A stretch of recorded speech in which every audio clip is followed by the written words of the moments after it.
WELSTech is a bi-weekly podcast exploring the intersections of technology and ministry. It is part of the podcast network sponsored by WELS, the Wisconsin Evangelical Lutheran Synod. Our show today is hosted by Martin Spriggs and Sally Draper.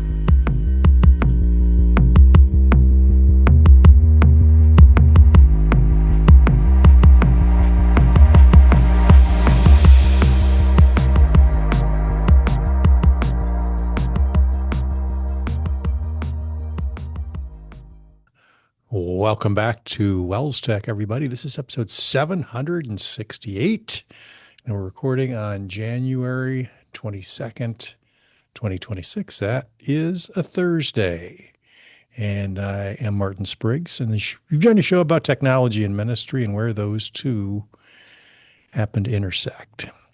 And joining me, as usual, in frigid and blizzardy, I think, Minnesota, or did the blizzard pass, Sally? Disappointing blizzard. Oh, it was the winds have fail, died down. Huh? Okay. Yeah. I'm joining you, and I have a title for the show right off the bat. It's going to be called Herding the Cats, because we've got the cats along today. Who let the cats in? Yeah. I don't know. What do the cats say? Go ahead and introduce them, Sally. Yes, we are hosting our regular Ed Tech conversation, and luckily joined by Jason Schmidt and Rachel Reno to talk Ed Tech. And as if that wasn't exciting enough, we've added one more to the mix, and that's Dr. Bob Martins, who's there at Martin Luther College. We'll start with Bob. Tell us what your title is, Bob. Sure. Sadly, they must have transferred the doctorate from Dr. Martin Luther College to me at some point, and that's why we had to lose the moniker back in '95. No, currently I have the privilege of serving as the Director of Information Technology here on campus, which is quite an honor, having grown up in the shadow of the college to an extent my whole life here in New Ulm. So get to work with Rachel and a variety of other people, and it's just a privilege to serve in this capacity. So happy to be here too. We'll see if you're still happy to have me here in a little bit, but I'm happy to be here at least for the start. Herding the cats. We've definitely increased our Minnesota resident count, on the show. Now they outnumber us. Yeah. Jason. Oh, yeah, we're outnumbered, Martin. I know. And we doubled our doctors too. So that's right. There's another doctor. Got everything. Yeah. Dr. Rachel Reno, welcome. Thanks for having me again. Happy to have you. Hope your Wi-Fi works. Yeah, it'll be fine. Bob set it up, so it's got to be good. No, hold on. Let's not go that far. That access point was replaced this summer. I had nothing to do with that. That was our student workers' fault. So he's already dodging our questions. Oh, boy. Like a true IT admin. I appreciate that. I'm in management now. I got to get used to that sort of stuff. Right. Deflect. Last but not 30 least, seconds for it to now all off the rails. So, Jason Schmidt, thanks for joining us from Oshkosh, Wisconsin. Super excited to be here as always. Awesome. Great. Thank you. Appreciate y'all. So as Sally mentioned, once a month during the school year, we try and devote some time. No, it's not once a month. It's every other month. Sally's shaking her head at me. Okay. Every other month seems more often, right? We are talking about educational technology, and this is an opportunity for us to kind of dig deep into that space, and we enjoy the conversation, especially with our knowledgeable guests. And Bob, thank you for joining us. We're talking about a program and a focus.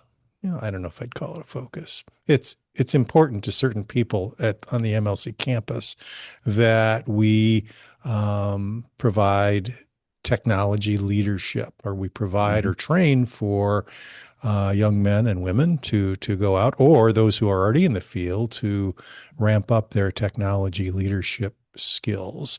One thing that we recognize across the WELS is that most of us wear many hats, and one of those hats is often, hey, you do the technology stuff. So we want to provide some training, some tools, some tips, some inspiration maybe for those who feel they can do that as well. And maybe someday we will, see more and more that are kind of devoted to this ed tech leadership role, in a particular faculty or not. So that's why we had Bob here. He is, as he mentioned, he is a technology director but also a part of the program of study. So maybe Bob, if you would outline that little piece of your work for Sure. MLC and how you contribute to the emphasis and the graduate program and all the things. Yeah, so it was kind of what would you say, a second or third order effect of completing my doctorate was that we were looking to revamp, but that came a number of years ago to kind of review and reconfigure the educational technology items within the graduate program specifically, but a little bit more broadly talking about what are the competencies and the skills and the topics that ministry professionals would need to be fluent, at least more fluent in order to be successful and effective leaders in the area of technology. And it isn't, I mean, I'm sure Jason, Rachel, Martin, and Sally, you will all agree too. It's one of the cool benefits of being comfortable and leading in technology is that you have to get used to leading in a variety of different ways. In leading through problem solving, critical thinking, being comfortable with being uncomfortable, which is not a common thing that we talk about very often when it comes to leadership in a lot of other areas, maybe. But with how quickly, and I know we can talk about AI until the cows that are And we generating have come been, home, so right? And that's a broad area, but technology has never been an area that's settled. And there's some challenges that are just kind of baked into the cake when you're trying to take an area that's very unsettled and then map that to support the ministry work that's going on that is, in some cases, the most settled part of it. And so those tensions can create a lot of opportunities to work with faculty, staff, pastors, teachers, staff ministers across the whole spectrum of ministry. And the hope was we could provide some graduate programs and now also some certificate options to provide some training in those areas. And of course, because we're at Martin Luther College, maybe a greater emphasis on the teaching ministry and the teaching ministry right now side of things, especially where the tech director program sits, which is in the Master of Science and Educational Administration side of that house. And so very much a complementary and a support role to the principal, superintendent, those roles that are already within the structures. And I know we'll talk probably some more just about what some of that might look like, but that's kind of the framing of why is this a need, and the many hats is part of it. And I'm biased, so I'll just get that out right off the bat. But I think if you're well versed in leading in an educational technology setting, you're able to support leading in a variety of different areas too. Just taking those same comfort, the same level of understanding of how systems fit together to be able to serve in a variety of different areas. So that was our hope, to be able to target and provide some help in those areas. Yeah. Yeah, you mentioned the certificate, which I was actually unaware of until just recently, and maybe that's because it's fairly new. Yes. Yep. Maybe Rachel, you can speak to that a little bit. What was kind of the genesis of that? Why does that exist? And tell us a little bit more about what it is. Sure. So the redesign of the program and the tech director emphasis, the goal was kind of that I mean, we do things in very unique ways in the Wells. And if you're listening to Cheers. this, I'm sure you know that. And one of those things is in our technology leadership. If we were in like a big school district, you have like your IT personnel who know kind of the nuts and bolts. You have your technology facilitators or whatever they're, media specialists or a variety of different names. And then to, help teachers with their integration or help students. And then you probably also are bringing in outside PD or PD from others in the area. And in our schools, all those jobs often fall to the same person. or small group of people, like very small group of people. And so in recognizing that, we designed a program that touches on all of those things to help our technology leaders be comfortable, at least in each of those spaces, and at the very least know where they can go to get more help for the spaces that they're not specifically comfortable in. And in designing the certificates was that last semester, Bob, I think? Yeah, I think we were Kind working of, on that last summer. Yeah. yep, Um, we looked at the existing master's degree, and it kind of divides itself nicely into two groups.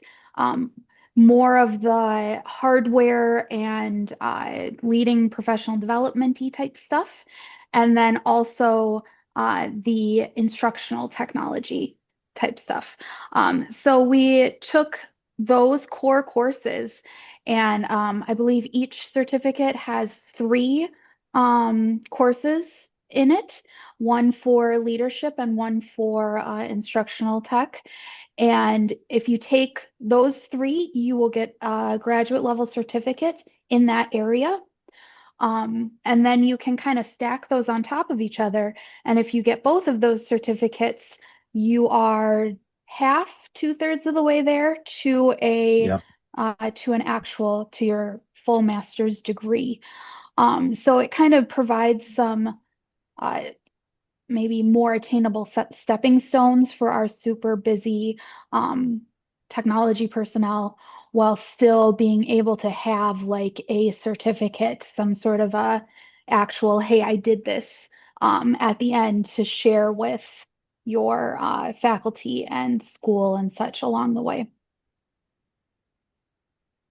Another benefit is it allows a person to choose kind of if there's an area that they're less comfortable in or they want to have some additional study and they're not interested in a master's, they can go and split it up that way. It was seen as kind of a win. Hopefully, this is the prayerfully it's a win-win in that regard, both for um, the individual out there who's looking to do some additional studying and for the calling body at that point to provide some flexibility that way.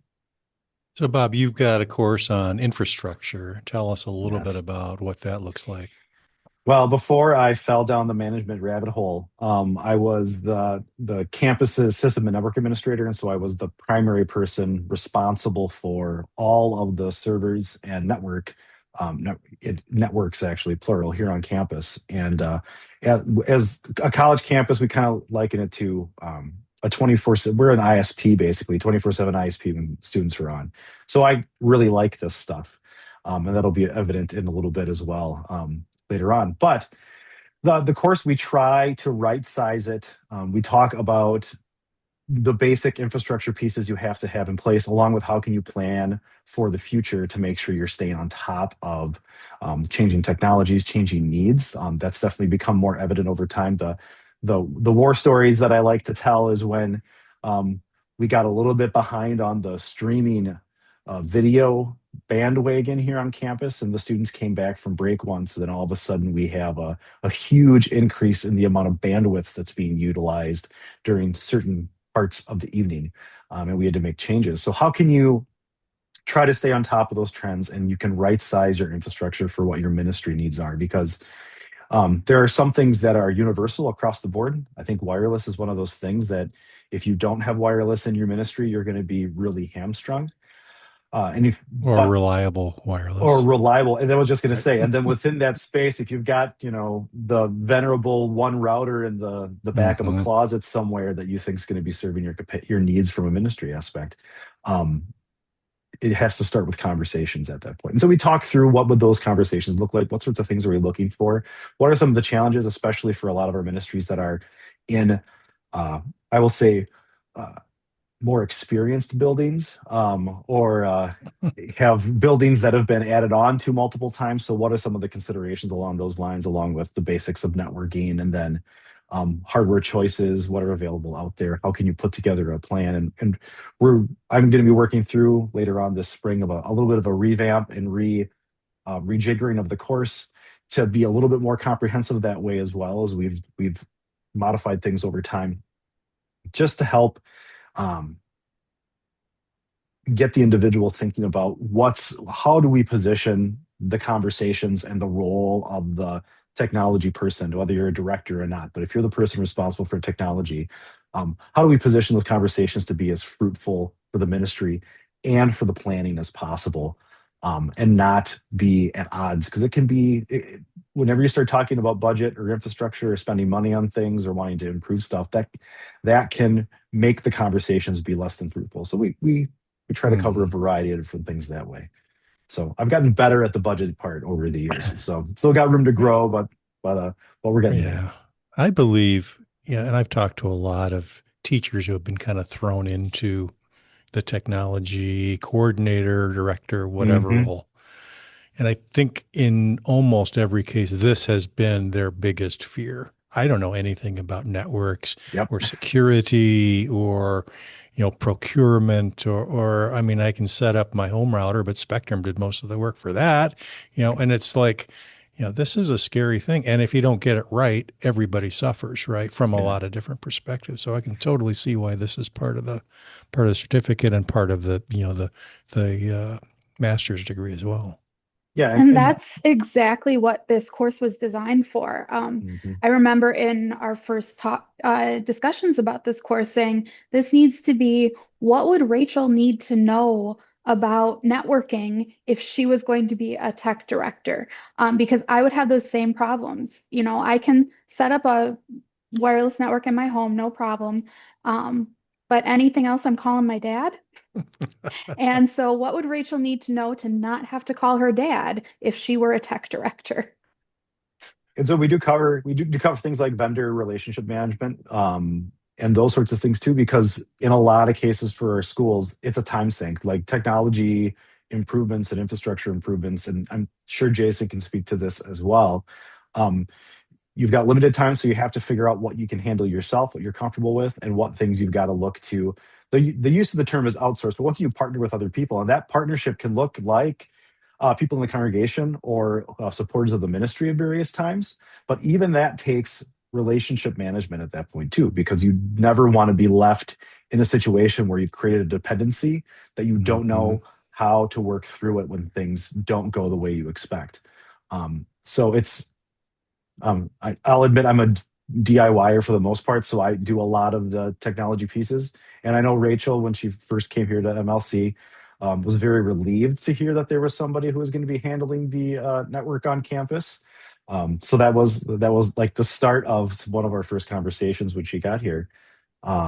So there's lots of opportunities to offload or partner with others, but that in its own way requires an amount of care and intention. And that's a key word a lot of times is, are we making decisions that are intentional, or are we making decisions because we've got the new shiny sitting around and we got to do things and we got to move fast? And very rarely are good decisions made when we think quickly and act quickly. It's better to intentionally make decisions, think slowly, and then act quickly once we've got a good handle on things that way. And that could take a variety of different ways of looking at when it comes to the actual design and implementation. To be clear, I wouldn't have taken the call if they wanted me to run the wireless network. Right. That would have put MLC back about 10 years or so. So I'm curious about this. Go ahead, Jason. You just plug in a Linksys router in each classroom. Like, it'd be fine. That I could actually manage. Yeah. Right. No comment. No comment. I'm curious about the students you're attracting and maybe some of the natural networking that's occurring. Networking in the people sense. People sense, yes. So, as you say, having a good relationships and things, I'm thinking some of those relationships are probably organically happening in the classroom, and that they're assisting each other in certain ways. Do you see that happening?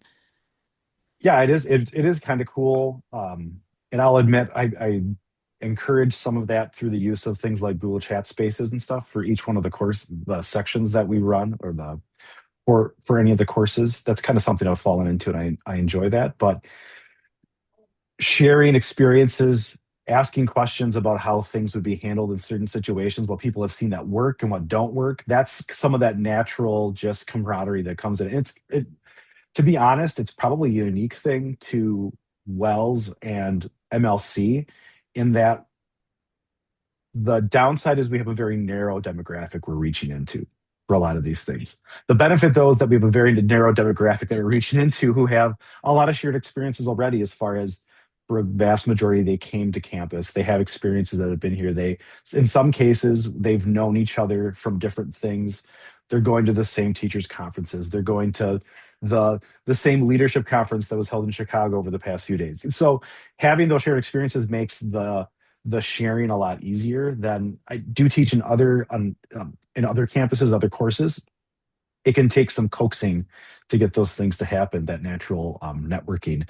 But that's kind of the dual, you have challenges and you have opportunities when it comes to who we are. And that comes out in the courses. And I think it can add, in some cases, to the richness of the back and forth that the students have themselves to be able to support each other in that way. Mm-hmm. Maybe a plug for our WELSTech Google group as well. That's a place Yeah. where we've seen that kind of networking occur as well. And there have been questions all over the spectrum there. And almost always someone pipes up and says, this was my experience and this is the vendor we used and that kind of thing. Yeah, I would second Bob's comment on the collegiality, the familiarity. A lot of the students that I was teaching, they were in the same class with the same people all the way through. I mean, it's a pretty tight group, and that's I think that in most cases that's a very good thing, where they get comfortable and they become resources and friends. And there's I hate to use the phrase "misery loves company," but there is a shared experience that goes along with managing technology. That it helps to have somebody that's going through the same stuff too. Kind of just an addition onto that is it's always interesting to hear what's similar within the ministry context that they're in, and yet what is so vastly different, right? Even within same geographic areas. There's a lot of things that can be applied, but it still takes an individual learning about the people that they're working with and the community and the expectations of the school to figure out how can we make this thing work with what we have. And so it's interesting to see that dichotomy appear almost over and over and over again of these are the things that are just universally applicable because that's where we're within the human context. And here are the things that because I've got X or Y that make this a little bit different, or I have to approach it slightly different in order to get the buy-in that's necessary. Yeah. Before we move on from this topic, I wanted to let Jason talk about what he teaches toward this program as well. So I think that's a key component. Yeah, so the course that I teach is in the technology integration strand. I have an emerging technologies class. So it's offered every other year. I just taught it this last fall. So if you wanted to take it, you got to wait until 2027. Yeah, same with mine. Yeah. So yeah, but it's a fun class in that we cover all kinds of really interesting topics. And because it's only offered every other year, I end up rewriting about 2/3 of it every time. So I just had my course review with Rachel, and she was like, "So what do you think about this part of it?" And I was like, "I don't know. I didn't really like that, but that's okay. I won't do it again." So that's kind of a product of being in the tech space anyway, right? Yeah. Correct. Yeah. So this last time around, we spent a lot of time with AI, obviously, and probably planning to use a lot of that stuff again next time it comes around because stuff just keeps on changing, and we've got to keep on top of stuff. So so that's my contribution to this program. I wrote that class maybe. I first taught it probably 10 or 12 years ago. And it just keeps on coming back for some reason. Like John Meyer just keeps saying, like, "Hey, do you want to teach it again?" I'm like, "Are you sure?" So right. So I had that question but too. it is a great joy, and I'm honored to have that privilege to be able to contribute in that way. Yeah. Rachel, before we move on, what's the well, we can have an honest conversation here. What's the health of this program? I mean, how many students are in it, and where do we want it to go, and what's your assessment of it right now? So this is one where we are definitely trying to get some more students into it. Um, it kind of had its like initial, ooh, this is a new thing and it looks Hmm. great. But then has, I'd say, decreased in enrollment over the past couple years. Um, and I understand it, being a tech whatever leader is a very busy thing. And so to get, the time to take these courses and get that instruction is definitely um, a difficult thing to do. So that was Hmm. our hope with the certificate program is that, biting off smaller chunks is a little more manageable. And then you can, take a break in between those three courses or do what you need to do. You can also just, take the courses that seem most interesting to you. While we would love all of our students to go on to a graduate, full degree, you can take, I don't remember how many courses you can take without officially applying, but I think it's one or two. Um, so, like, if you were in a boat like me and you're like, hey, I am fine with like using Google and those things, but if you ask me to do a network, things are going to get hairy. You can jump into Bob's course when it's offered, and kind of get a feel for our program.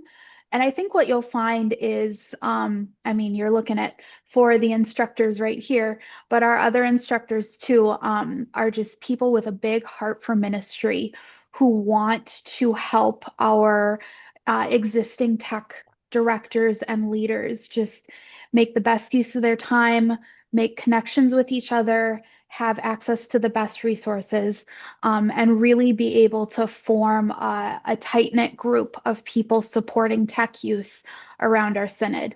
I think that is probably the most beneficial part of our programs, even outside of the tech director program. I think that's Hmm. one of the biggest benefits of our graduate programs as a whole. And they are all designed and taught by people who love the ministry just as much as you do, and are just on fire for helping people to do their ministry in the best way possible. Awesome elevator pitch. Long elevator ride, but it was good. Wow. It's a Awesome. tall Yeah, I building. would It's a tall second that. building. Absolutely. Yeah, yeah. It is fun to teach, and it's fun to see the students, um, especially in a graduate program. It makes it more fun because they have now real life experience, and they can kind of call you on the carpet and say, "I don't have time for that," or "How are we going to strategize how to do this?" And you know, you know, they make it very real, all right, and that's pretty cool. All right, let's move on. We'll put links to all the programs and such in the show notes so that you can get that or share it with your um, conference mates or whatever. Lots of good stuff there. Thank you for your insights. I appreciate it. If you want to hang around, Mhm. we would love to maybe get a pick from you and Yeah. pick your brain a little bit more as we go here. Mhm. We're in the ministry resources section. What do we got, Sally? Well, first up, we're going to make mention of something we've talked about over the years on the podcast. I can't remember what it used to be called, but there's basically a think tank type group that comes up with K through 12 innovation topics related to technology. So the group is called COSIN, Leading Education Innovation. And I looked up what that stands for, the Consortium for School Networking. That's correct. And Yep. I thought it was best maybe to hand off to Jason to talk about the hurdles, accelerators, and tech enablers from COSIN. Yeah, so COSIN for people who aren't familiar with that, that's the national organization for tech coordinators, CTOs, like people like that. So like you think about ISTE, that is more for teachers. COSIN is for the people who keep the lights on. So it's a great professional organization. That I've been a part of for, oh gosh, like 6 or 7 years. Haha. Ah, Sorry, I couldn't do it. I couldn't not do it. So they took over it used to be the Horizon Report. I just thought There of you that like go. just now. Excellent. So so they took that over when the previous organization was no longer going to be maintaining that. And now they do an annual report on hurdles and accelerators. So the way that this works is like, and I've had the privilege of being a part of that committee last year and this year. So we do a poll, we do a survey of like these are the trends and things that we're seeing, and there's hundreds of people that are polled for this, and then we take the top themes that come out of that and have discussion around like is this a theme? Is this not? What does this kind of mean? And then we, based on those discussions, we kind of narrow things down to 3 things that are hurdles and 3 things that are accelerators. And then like explain a little bit more about how those fit into what's going on within schools nationwide. So it's really a great way to kind of keep your finger on the pulse of, what are the things that we're kind of peeking around the corner a little bit to see what's in there. Few things that like it's not always, they don't always do a really good job of like predicting what's going to be a thing. Like virtual reality has been on there for a couple of years, and there's just a certain cohort of people who really think that that's going to be a really big thing, but we're just not seeing the investment in that space that would really be something that we would say like this is really driving innovation and change within schools. There are definitely pockets of it, but more so than anything else, like it's things like workforce development and artificial intelligence and data governance, and those kinds of things are really the topics that we're seeing a lot of traction in. So it's really just interesting. It's an interesting discussion. It's an interesting conversation. And any technology leader can access those materials and get an idea of kind of where things are headed. So it's a good way to keep an eye on trends. And Can I I just make a Go ahead. go real ahead, quick, Bob. Sally? Yeah. Sorry, I'm just gonna make a plug. These sorts of groups, like in general, these associations, professional development associations for technology people, are vital. Like it's so beneficial. Find ones that are applicable to the area that you're working in and get active inside of them, because there's no better way to try and keep on top of things without being overwhelmed than to crowdsource some of these things through associations this way. So That's awesome. it's so important. And if you live in Wisconsin, sorry, Minnesota people, but if you live in Wisconsin, you actually get a free COSIN membership as part of like our state DPI purchased a statewide membership. So everybody can have access if you're in Wisconsin.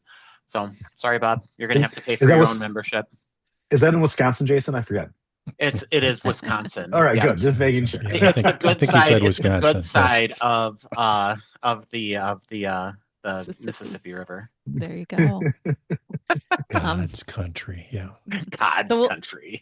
We'll have a God link in owns the it all. show notes to the current report. I think the report that's out currently is from 2025. So I'm sure they're working diligently. Jason's at work right now producing the 2026 one.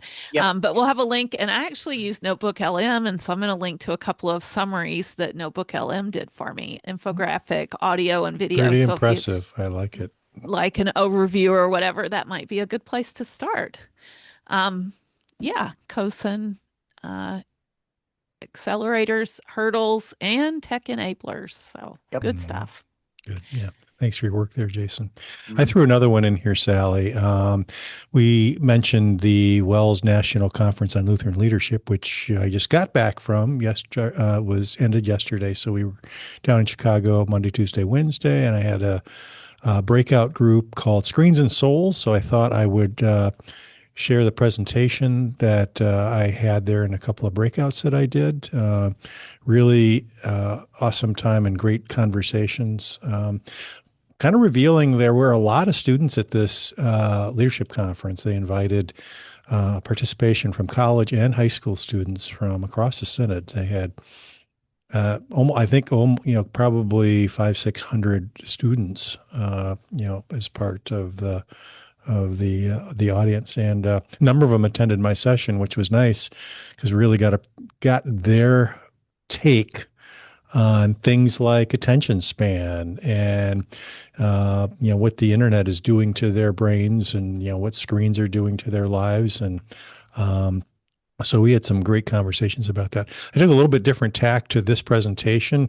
Normally I try and keep it simple, 7 words or 3 bullets. Or this I felt could be a useful presentation that somebody could take and into their own congregation or school and use to open up a conversation. So I got a little wordy. I included a lot of research and links and all that good stuff. So that's all in this presentation. So if you're interested in kind of thinking about and looking at the brain science behind screens and what it's doing to our spirituality, because it is not a neutral thing, this would be maybe something to quick grab the link and read through it. And then I pushed a lot of resources down there at the bottom too. So that's in our ministry resource section as well.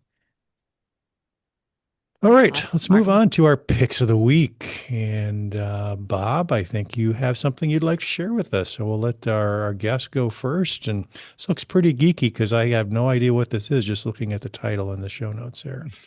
So impress us. I will admit, it's a little bit on brand for a person who teaches school technology infrastructure. This is probably not something you'll find in your ministry context, maybe, but it's the culmination of a lot of work here on campus that we are getting close to rolling out the next generation for our networking infrastructure. And the highlight from a pure technology standpoint is going to be 100 gigabit links between the 3 different sections of campus where we will be able to have servers. So all it means, it's going to go super fast and it's super cool to have it. So we replaced our entire fiber network on campus, which connects all of our buildings. It's the physical connection between all of our buildings. And part of it was to add some redundancy so that we have a story to tell around disaster recovery, say if we lose a building or something like that due to a fire or something similar. However, another thing is to increase capacity to all those locations.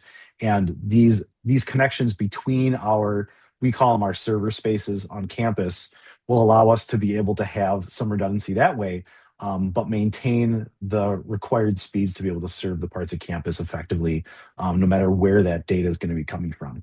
So these 100 gigabit links are going to be, we're really excited. In some places, we could do multiple 100 gigabit links in the future if we really need to start pushing those bits fast. So these transceivers, they're optical transceivers, optical modules, so they're fiber modules that are we're going to be utilizing between our spaces, and it'll help to serve the needs of the students, faculty, and staff here on campus more effectively, and hopefully provide 25 to 30 years of bandwidth into the future. That's a very dangerous thing to say as far as how bandwidth usage is going to increase, but we're replacing the original fiber network that was put in place when the campus was amalgamated in 1995. We're hoping that it's not going to future-proof us. We're not going to do the whole Bill Gates, no one's ever going to need more than 8 kilobits of memory to do computing, but it'll give us a lot of headroom and provide a stable foundation to build on for the future. So So you're moving from what pick. capacity to what capacity? So between each building on campus, the current fiber maxes out at 1 gigabit. Say for example, if you're serving you're 100xing dorm, that. Okay. yeah, and the theoretical limits are even greater than that. These are just the transceivers that we can get our hands on right now. So we're looking at hopefully not having to touch the fiber connections between the buildings in the same way for at least a few decades. It might outlive my time on campus, which would be good. And the price is amazingly low for something so exciting. Yes, yeah, that has been a benefit of amazing of time as the price has come down significantly. Yeah, they got to work on their naming convention. So 100 it's a little rough. LR4 single mode optical module just kind of rolls off the tongue. Maybe if you're an infrastructure geek, it's like candy, but the words have meaning. Like each piece of that has a meaning at that point. But then if you get down to the QSFP28 transceiver, that's when it starts to get a little bit crazier. But yeah, so we're excited to deploy these across campus. We can tell you're excited, and we're excited because you're excited. That's good. Our That's good. students will be excited when they can do all the things. So, Well, they can stream Awesome. their Xbox games as quickly Right. as possible. And yep. All right, Rachel, you're up. What do you got? And if ever there was something that illustrated the difference between me Yeah. and Bob, we share a wall. It's okay. It's this one right here. That's the wall that we do, share. yes. It's good. It's a very thin wall. That's why I'm not in my office. That's why you're not there right now. My pick, you can actually like figure out what it is by looking at it. So my husband has willingly dragged me on this health kick, and one of those things involves drinking more liquids, which I'm really, really terrible about. But this also matches with a pick I had several years ago of my favorite water bottle ever, which I still have, and annoyingly forgot at home this morning, so I can't show you this cool thing that's now attached to my water bottle. But it's a water bottle timer. It's really dead simple. It's this little, mine says don't be a cactus. That's the one that I have. I love It's it. on a little silicone band. It goes around whatever water bottle you're drinking. And every half hour it lights up and blinks. Doesn't make any noise, but it blinks like crazy. And then will stop blinking once it gets tipped because there's some sort of motiony something in there. And this is weirdly probably the most effective thing I've ever used for No drinking kidding. more water because I really want that light to stop flashing. Um, Also, it's cute. I've been around my nieces and nephews, and if my water bottle's there and they see it blinking, they will pick it up and run it over to me. You have to drink right now. So that's kind of helpful too. That's But it's awesome. reasonably priced. You can, I believe, replace the battery, which is awesome. So it's not like Todd. just throwaway tech. And it's very helpful. And if you look at it, you can understand it. So that's cool too. I'm way It's a less great confused gift now. idea, I'm a way great less stocking confused. stuffer idea. This is awesome. I've been wondering could- what that was on your water bottle for like since after Christmas, and now I know what it is. So we're You good. should We're you good. should produce some MLC branded ones and It's not a Oh, bad sell them in the idea. really bookstore. fun. Yeah. Yes. You got to think of some I would water love thing that we that. can attach to it. Don't be a cactus. I love it. All right, Jason. All Top right. that. Well, Jason bridges the gap between me and I Bob. was gonna say, holy cow! Like, That how was do I even whiplash right there. follow That's that? what I she don't even did too. know. Let's So split the difference, Jason. mine is more of a tip than a pick this week. So one thing that I've been making a lot of use out of recently is split view in Google Chrome. So the way that this works is you have an active tab that you're using and you have another tab that you maybe want to refer to. You simply right click on it and then click on the tab that you want next to it. And the difference between like taking this and pulling it into a separate window is that it's within that tab. So like, let's say I'm working in these two tabs and then I need to go to another one. I can just click on the other tab that I want to go to, and everything is all in the same window. So, so when you are working on things, like I find it incredibly useful when I'm like, I'm working on something and I have a spreadsheet that I'm referring to, and I'm also trying to type an email or something like that. So I'll use split view so I can switch back and forth between those two tabs really easily. And it's just really quick built into the browser like that. So, and then when I don't need it anymore, if you look on Sally's screen, it's got the little X's up there, or you can click on the three dots in the corner and then unsplit. And then it'll go back to like your way that it was before. So I've been using that like crazy because like, and now like I have it's been a very useful thing for my productivity. So Google Chrome's split view. Nice. Yeah. Very nice. Totally free too. That's Edge right, has had yeah. this for a long time, but now Chrome, which is far more popular, has it. That's awesome. I mean, it's no 100 gigabit transceiver, but it's pretty good. No. Hey, What is? No flashing I got a light. little too excited when I saw your pick, Bob. I was like, "Well, seriously, like 100 gigs? Wow!" Gotta get a Like, grip. I had to pick my jaw up off of the floor for a second. Right. I know. All right, Sally, let's bring some sanity Top here. that. Yeah. I don't know if I've picked this before, Martin. I You have, searched. I think, or something Oh, like it. Yeah, but that's bummer. okay. Okay, I searched and didn't find it, but I used it just recently to send some packages. I thought it was worth Hmm. mentioning again. It's really simple to use pirateship.com to create your own mail labels and send packages without having to stand in line at the post office. You can just drop them on the counter and be done. And you save up to 87% off postal and UPS rates. So it's free to get an account and easy to track your packages from here. You can include the person's email address or whatever for their contact information if desired, and quick and easy to use. You just need a scale to be able to weigh your packages, and I use my kitchen scale for that, and it's accurate. I've had like one package that we had to weigh actually with our bathroom scale because it was like 13 pounds or something, that I was off a little bit on the weight. And so I know that they'll come back to you if you aren't correct on your weight and stuff. So my kitchen scale's been accurate and given me the correct weights, and I ship packages all the time with pirateship.com. It will spit out a label that's the typical like 4 inch by 6 inch label that would be used by UPS or whatever. But if you don't have a label printer, you can just print it and tape it onto your package, print it on your regular printer on paper and tape it on. So it's not a requirement to have a label printer specifically for pirate ship. So check it out. Nice. I've been meaning to try that. I just haven't had a lot of use for it, but Mhm. yeah, it's perfect for your context. For So sure. For cool. sure. All right, that brings me to my pick, and my pick is a recently released, Mhm. basically website, or you could almost call it a web app from Concordia Publishing House, The Book of Concord.